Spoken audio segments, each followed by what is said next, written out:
Yan guys, magandang tanghali. Medyo natagalan tayo nakapag-vlog na ako naman. Medyo ilang po tayo nakapag-vlog. Ngayon guys, ito, nabusan po tayo ng foil. Kaya nilagay na lang po natin kasi pwede naman po sa plastic ng yellow. Ano na pong pwede ka, dapat foil po talaga. Ayan. Dito po muna tayo. Ayan, bali, nalobot po yung cellphone ko. Hindi ko napakita kung paano magbalot. Mga guys, ready na po tayo sa pag-steam. Ayan, naka-ready na sa ating pag-steam po. Steamin natin ito ng mga 45 minutes. Ayan.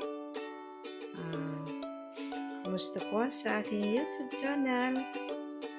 Sorry po my YouTube, medyo matagalan po si Girls Vlog bago po nakapag-upload po ng aking cooking. Naging busy po tayo. Ayan. Kamusta po sa lahat ng ating manunood. Pasensya na sa ating pasensya na po kayo.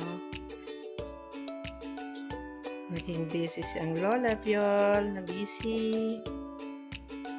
Habang nag-aantay, maglilinis po muna tayo ng ating mga pinagamitan. Mga guys, hugas-hugas po muna tayo.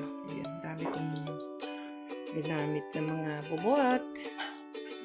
Ayan guys, luto ng ating pork chicken embutido. Nako, pag natikman po, kakaiba po ang lasa niya. Kasi yung sangkap niya, kahit ordinary mga sangkap, pero napakasarap po niya. Gustong-gusto po ng mga bata. Kasi pwede po itong pang negosyo, pwede po siya pang ulam sa gabi, tanghalian, pwede sa almusal, pambaon ng mga bata. Ayan.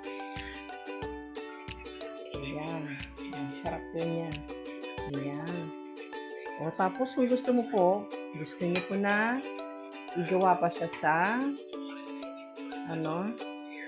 ipiprito nyo sa egg. Ayan, tingnan natin. Ano po talaga? Sarap na sarap. Ayan, lasang yung cheese. Tsaka yung yung mga combine mo ng mga sangkap. Ayan. Ayan. Yan guys, try nyo guys. Napakasarap. Thank you so much po. Thank you for watching everyone.